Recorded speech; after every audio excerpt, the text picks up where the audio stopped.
May magpipictorial. So may pumasok na magpipictorial. You can actually pay for 2,500 to have your prenuptial photo shoot here. Pero for normal dater like us, it's only 50 pesos per head. And then may corkage if you wanna bring food. But may mga food stalls aside.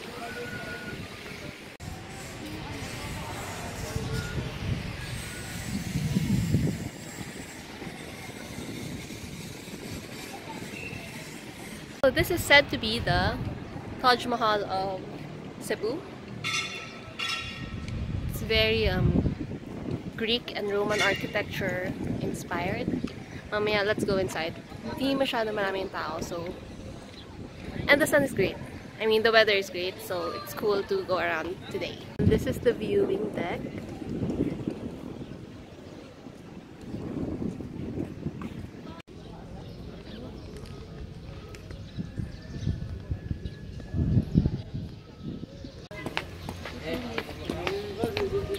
And inside you can find Ellen Adarna's grandmother's statue. It's a bronze statue built by her grandfather.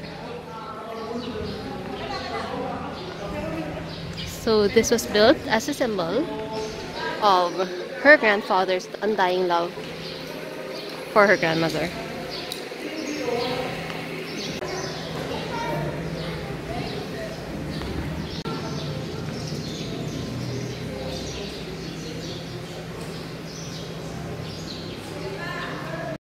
So I'm walking by the sides of the place. Tapos you can see right there na it's still under construction. So I think the construction started in 2012. Ayan o. Hindi pa siya tapos. So meron pa doon. Right down there. Not sure if it's still a part of Temple of Leah. But I think it is. Kasi magkadikit siya.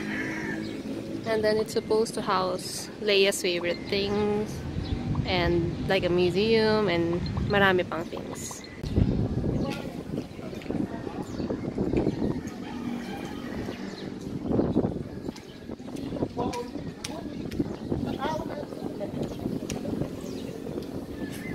Okay, so we're also checking out what's on the lower level of the Temple of Leah. So basically the entire place will be done by 2020.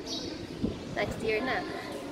Not sure what this area is for, pero maraming mga eagle statue and this very interesting Moro statue right there.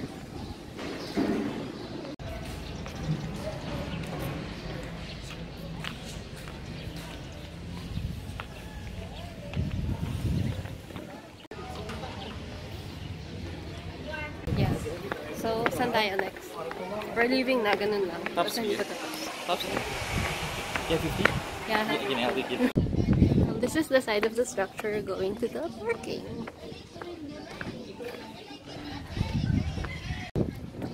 So parking is marami naman.